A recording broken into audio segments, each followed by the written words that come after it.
Nous l'avons maintes fois dit au fil de vidéos et d'articles à Xerfi.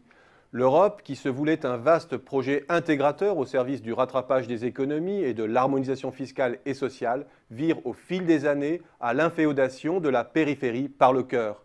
Le donneur d'ordre rhénan met peu à peu au pas les autres régions d'Europe pour les intégrer à sa chaîne de valeur, avec pour seule alternative de l'approvisionner à faible coût ou de disparaître.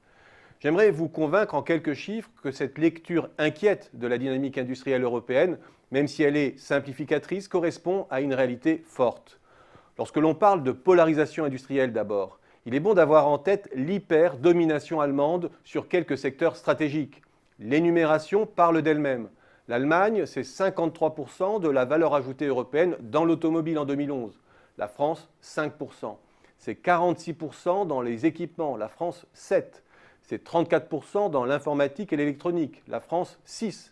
C'est 33% dans la chimie. La France, 13%. C'est 31% dans la plasturgie. La France, 12%.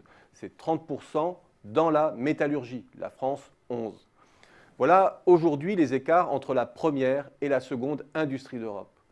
Il faut ensuite avoir en tête ce qui est au cœur de la machine à exporter allemande. L'Allemagne, c'est aujourd'hui 51 à 52% d'exportation de biens et de services par rapport à son PIB. Mais c'est surtout 45 à 46% d'importation. C'est considérable pour une économie de grande taille. En France, ces ratios sont respectivement de 27 et de 29%. Mais si l'on regarde maintenant la part de la valeur ajoutée produite sur le territoire allemand et exportée, le ratio n'est plus de 52, mais de 26%. Autrement dit, l'industrie allemande est une formidable machine à intégrer les composants du reste du monde pour y ajouter sa valeur propre, la valeur de la marque allemande. Lorsque l'on regarde maintenant la hausse des importations par origine géographique, que voit-on?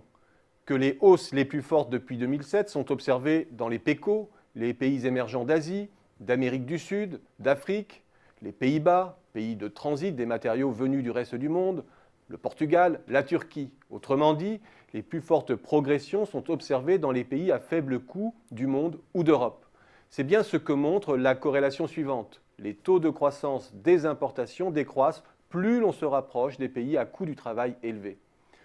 Concentration et capacité à intégrer les avantages compétitifs de sa périphérie européenne et des émergents, voilà pour simplifier ce qui fait la force du cœur rhénan.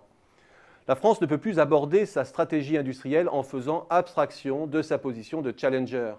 Tout l'enjeu pour la France est bien d'inverser le sens de l'histoire dans une union monétaire qui renforce inexorablement la polarisation industrielle autour d'une puissance centrale, d'éviter la vassalisation économique face à un pays qui détient les atouts majeurs pour intégrer ses partenaires dans une plateforme de production servant ses intérêts néo-mercantilistes.